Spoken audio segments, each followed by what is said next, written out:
معززین شہر جوق در جوق آ کر سلام کر کے بیٹھتے جاتے تھے۔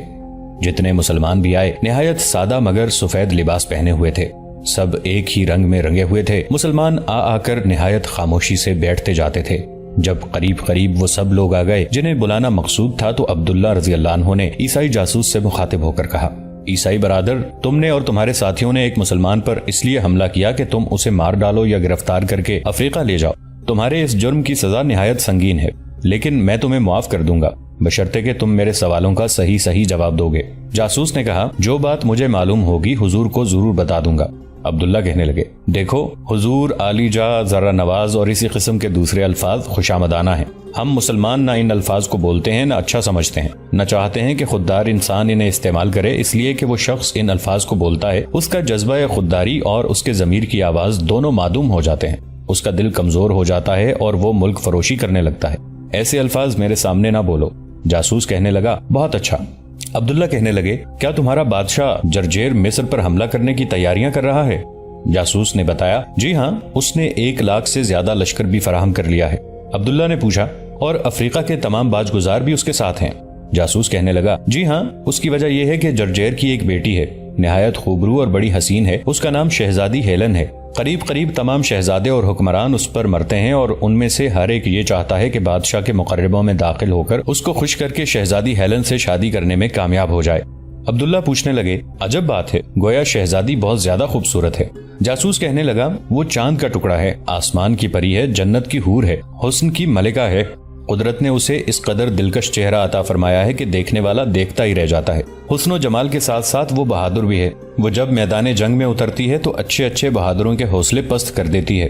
عبداللہ فرمانے لگے، شاید جرجیر کو اپنی پری جمال بہادر بیٹی پر ناز ہے۔ جاسوس کہنے لگا، بہت بڑا ناز، ہیلن جس شخص کو جو حکم دیتی ہے فوراً اس کی تعمیل کی جاتی ہے۔ عبداللہ فرمانے لگے، افریقہ کے سرحدی باج گزاروں نے بھی لڑائی کی تیاریاں مکمل کر لی ہوں گی۔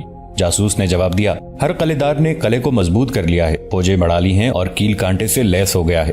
تجویز یہ ہے کہ جب جرجیر کی فوجیں مصر کی طرف بڑھیں، اس طرف کے تمام قلعہ دار اس کے ساتھ ہو کر حملہ آور ہوں۔ عبداللہ فرمانے لگے، میں خوش ہوا کہ تم نے مفید معلومات باہم پہنچائیں۔ اس سلے میں تمہیں امن دیا جاتا ہے، لیکن چند روز تک تم ہمارے مہمان رہو گے، تمہاری تواضع تمہاری شان کے مطابق کی جائے گی۔ جاسوس کو سوائے مان لینے کے چارہ ہی کیا تھا، اس نے اسی بات کو غنیمت سمجھا کہ اس کی جان بخشی کر دی گئی ہے، ورنہ جاسوسوں کو ہر ملک میں سزائے موت دی جاتی تھی۔ اس نے کہا، مجھے بخوشی منظور ہے۔ عبداللہ نے اسے ایک اعرابی کے سپرد کر دیا اور وہ وہاں سے ہٹا دیا گیا۔ اب اسلامی گورنر نے کہا کہ آپ سب اصحاب نے سن لیا ہے کہ افریقہ کے بادشاہ جرجیر کے کیا ارادے ہیں؟ سب نے کہا، جی ہاں، سن لیا ہے۔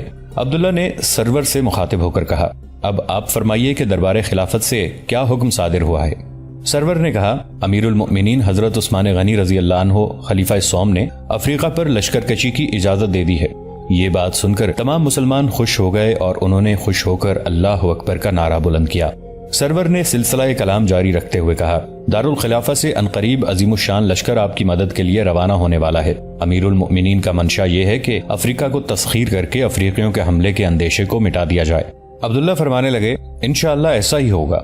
مسلمانوں، امدادی لشکر آنے والا ہے، میں چاہتا ہوں کہ اس لشکر کے آنے سے پہلے ہی افریقہ پر چڑھائی کر دی جائے۔ سب نے کہا، ہم بھی یہی چاہتے ہیں۔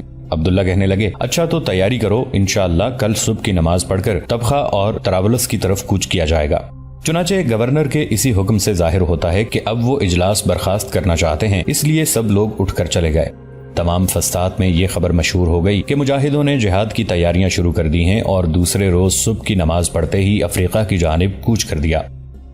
ہم بیان کر چکے ہیں کہ سرور کو 4 عیسائی ملے تھے اور وہ چاروں افریقہ کے عیسائی بادشاہ جرجیر کے جاسوس تھے۔ سرور کو ان پر شبہ ہو گیا، انہوں نے ان کے 2 آدمی مار ڈالے، ایک گرفتار کر لیا اور ایک بھاگ گیا۔ یہ چوتھا شخص بھاگ کر برقہ پہنچا اور وہاں سے طرابلس اور طبخہ کی درمیانی سڑک کو عبور کر کے شہر سبیتلا کی طرف چل پڑا۔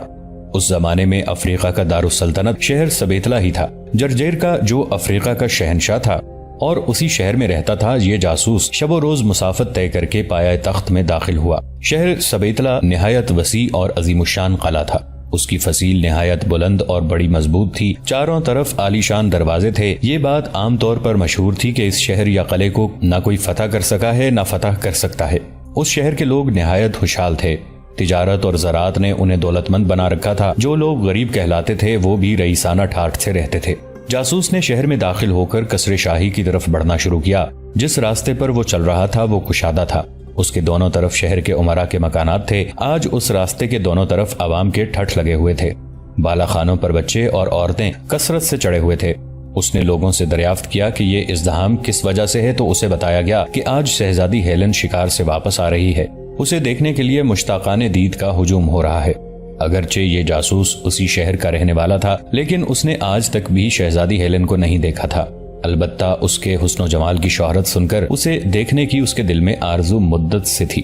وہ خوش ہو گیا کہ آج اس کی تمنا بھر آئے گی اور اس ماہ پیکر کو دیکھ سکے گا جس کے جمال جہاں آرا کا غلغلہ ساری عیسائی دنیا میں ہے۔ تمام لوگ اچھے اچھے کپڑے پہن کر اس کی زیارت کرنے آئے تھے، خصوصاً عورتیں بیش قیمت ریشمی لباس اور چاندی سونے اور جواہرات کے زیورات پہن کر آئی تھیں۔ ان میں سینکڑوں اس قدر حسین اور آہو چشم تھیں کہ ان کی منور صورتیں چاند کی طرح جگمگا رہی تھیں اور ان مہپاروں کو لوگ گھور گھور کر دیکھ رہے تھے۔ جاسوس بھی ان نوخیز پری جمالوں کو دیکھتا ہوا بڑھ رہا تھا۔ کچھ دور چل کر فوجی سواروں کے دستے دو رویا کھڑے ہوئے ملے۔ ان فوجی سواروں نے راستہ روک رکھا تھا اور کسی کو آگے نہیں بڑھنے دیتے تھے، چنانچہ انہوں نے اس جاسوس کو بھی روک دیا اور وہ بھی وہیں ایک طرف کھڑا ہونے پر مجبور ہو گیا۔ تھوڑی دیر میں باجوں کی دلکش آوازیں آنے لگیں، ساتھ ہی نعرہ مسرت بلند ہونے لگے، ہتھیلیاں بجنے لگیں۔ سب سمجھ گئے کہ ملکہ حسن کی سواری آ رہی ہے۔ چونکہ شہزادی ہیلن شکار کھیل کر واپس آ رہی تھی، اس لیے جس طرف سے جاسوس آیا تھا اس طرف سے اس کا جلوس آ رہا تھا۔ جاسوس نے پیچھے مڑ کر دیکھا تو اس سے بہت فاصلے پر باجے والے گھوڑوں پر سوار باجا بجاتے آ رہے تھے۔ ان باجے والوں کی وردیاں نیلگوں تھیں جن کے حاشیوں پر کشیدہ کاری ہوئی تھی۔ نہایت سامع نواز لے میں باجا بجا رہے تھے۔ جاسوس اور اس کے قریب کھڑے ہوئے تمام لوگ سنبھل کر غور سے باجا بجانے والوں کی طرف دیکھنے لگے۔ ان کے دیکھتے ہی دیکھتے باجے والے بالکل ان کے سامنے آ گئے۔ جاسوس نے دیکھا کہ ان کی وردیاں نہایت بھڑکیلے رنگ کی تھیں اور وہ باجا نہایت سریلے انداز میں بجا رہے تھے۔ تماشائی باجے کی روح پرور آواز سے مسحور ہو رہے تھے۔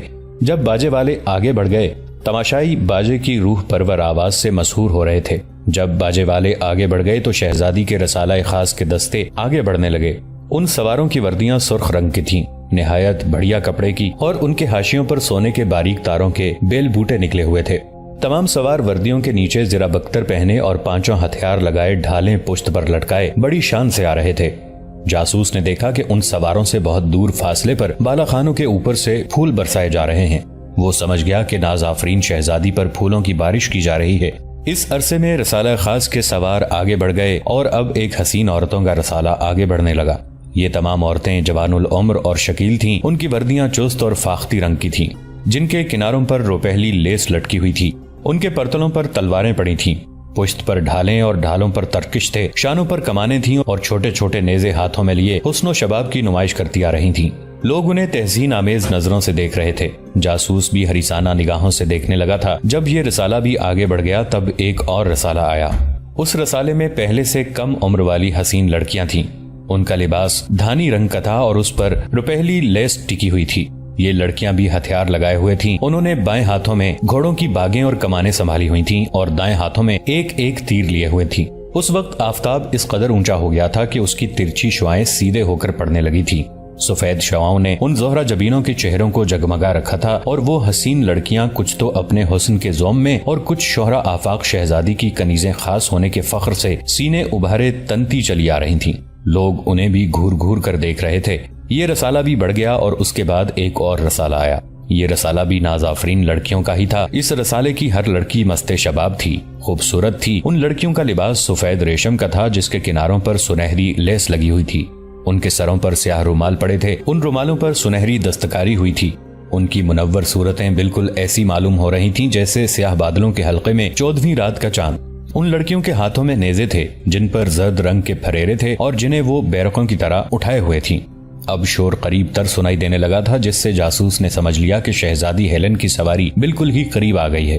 چونکہ وہ حسن کے اس منور چاند کو دیکھنے کی آرزو ایک عرصے سے رکھتا تھا، اس لیے ہمتن متوجہ ہو کر پیچھے کی طرف دیکھنے لگا۔ اس نے دیکھا کہ اب بھی پھولوں کی بارش ہو رہی تھی۔ اس کے دیکھتے ہی دیکھتے سفید لباس والی پریزاد لڑکیاں بھی آگے بڑھ گئیں اور اب ایک اور کمسن ماہ جمال لڑکیوں کا رسالہ آیا۔ ان لڑکیوں کا لباس کیلئی رنگ کا تھا جس کے نہ صرف حاشیوں بلکہ ساری آستینوں اور تمام سینے پر سنہری کڑھائی ہوئی تھی جو اس قدر جگمگا رہی تھی کہ ان کی طرف دیکھنے والوں کی نظریں خیرہ ہوئی جاتی تھیں۔ یہ تمام لڑکیاں نہایت درجہ حسین تھیں۔ ایسا معلوم ہوتا تھا کہ تمام افریقہ میں سے خوبصورت لڑکیاں منتخب کر کے بھرتی کی گئی تھیں۔ وہ اپنے نازک ہاتھوں میں چھوٹی چھوٹی تلواریں لیے بڑی شان سے بڑھتی چلی آ رہی تھیں۔ ان مہ جمالوں کو دیکھ کر دیکھنے والے حیران رہ گئے۔ چونکہ یہ لڑکیاں کم عمر تھیں اس لیے سب شوخ اور چنچل تھیں۔ ان کے گداز جسم پارے کی طرح متحرک تھے، رشک کے غزال آنکھیں تیروں کی طرح باڑیں مار رہی تھیں، مگر انہیں یہ معلوم ہی نہ تھا کہ ان کے بڑے ہوئے حسن کی دولت کیا ستمرانی کر رہی ہے۔ ان مہ جمالوں کے بڑھتے ہی شہزادی کی سواری قریب آ گئی اور وہ سب لوگ جو وہاں موجود تھے ہمتن نظر بن کر ہزار نگاہوں سے دیکھنے لگے۔ جاسوس نے بھی آنکھیں پھاڑ پھاڑ کر دیکھنا شروع کر دیا۔ شہزادی ایک پالکی نما گاڑی پر سوار تھی جس میں 16 گھوڑے جتے ہوئے تھے اور گاڑی خالص چاندی کی تھی۔ اس کے صرف پہیے لوہے کے تھے، نہایت خوبصورت تھی۔ گاڑی کے گھوڑوں پر نوخیز اور شیریں ادا کمسن لڑکیاں سوار تھیں جو بہترین لباس اور بیش قیمت زیورات پہنے تھیں۔ ان کی صورت اور شان سے معلوم ہوتا تھا کہ وہ امیرزادوں یا وزیروں کی مہوش لڑکیاں ہیں۔ وہ اس قدر خوبصورت تھیں کہ ان کی طرف نگاہ بھر کر دیکھا نہیں جاتا تھا۔ آفتاب کی شعائیں ان کے آتشی رخساروں میں بجلیاں بھر رہی تھیں اور ان کی آنکھیں دیکھنے والوں پر جادو کر رہی تھیں۔ شہزادی نے زرنگار لباس پہن رکھا تھا۔ اس کا لباس اور جواہرات کے زیورات جگمگ کر رہے تھے۔ نہ لباس پر نگاہ ٹھہرتی تھی اور نہ زیورات پر۔ اس کی گاڑی ان پھولوں سے بھری ہوئی تھی جنہیں عورتوں، بچوں اور منچنے نوجوانوں نے اس پر برسایا تھا۔ گاڑی کے اوپر تمازت آفتاب سے بچنے کے لیے زربفت کا سائبان تھا۔ شہزادی کے خوبصورت سر پر نیم دائرے کا تاج تھا، لیکن اس وقت وہ دبیز نقاب اپنے چہرہ انور پر ڈالے ہوئے تھی، اس لیے مشتاقانہ دید کی آرزو پوری نہ ہوئی۔ جاسوس کی ہوس دل میں ہی رہ گئی۔ اسے اپنی بدقسمتی پر بڑا افسوس ہوا۔ شہزادی کی گاڑی بڑھتی چلی گئی۔ اس کے بعد ایک اور رسالہ پری جمال لڑکیوں کا آیا اور اس رسالے کے بعد مردوں کا ایک آہن پوش رسالہ آگے بڑھنے لگا۔ تھوڑی ہی دیر میں شہزادی کی سواری کا جلوس اس راستے سے گزر گیا۔ چنانچہ فوجی پہرا ہٹا دیا گیا۔ آمد و رفت شروع ہو گئی اور جاسوس شاہی ایوان کی طرف روانہ ہو گیا۔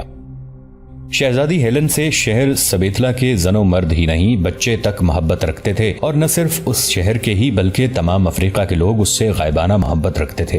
یہی وجہ تھی کہ جب ہورش شہزادی کہیں جاتی یا واپس آتی تو اس کا جلوس اس طرح نکلتا جس طرح آج نکلا تھا، اور اس پر پھولوں کی بارش اسی طرح ہوتی جس طرح آج ہوئی تھی۔ حقیقت یہ ہے کہ شہزادی ہیلن جس قدر حسین تھی اس قدر بھولی بھی تھی، اور اس قدر حسن زن رکھتی تھی کہ ابو الہوسوں کی گرم نگاہوں کو ان کی خوش عقیدگی پر محمول کرتی تھی۔ وہ اپنے حسن کی محشر خرامیوں سے بالکل بھی آگاہ نہیں تھی۔ یہی سمجھتی تھی کہ جیسی اور لڑکیاں ہیں ایسی ہی وہ بھی ہے۔ اسے بالکل بھی علم نہیں تھا کہ اس کا حسن، اس کی بھولی صورت اور اس کی رسیلی آنکھیں اور اس کی لمبی لمبی پلکیں دیکھنے والوں کے ساتھ کیا سلوک کرتی ہیں۔ لیکن جب وہ کبھی کہیں جاتی تھی یا کہیں سے واپس آتی تھی تو اپنے روئے منور پر نقاب نہیں ڈالا کرتی تھی، مگر آج نہ معلوم کیوں اس نے اپنے رخ پر نقاب ڈال لیا تھا۔ سینکڑوں نہیں ہزاروں بول ہوس تشنائے دید رہ کر مایوس ہوئے تھے۔ ان مایوسانہ نظارہ میں وہ جاسوس بھی تھا۔ وہ اپنی بدبختی کو کوستا ہوا چلا اور شاہی قصر پر جا کر ٹھٹکا۔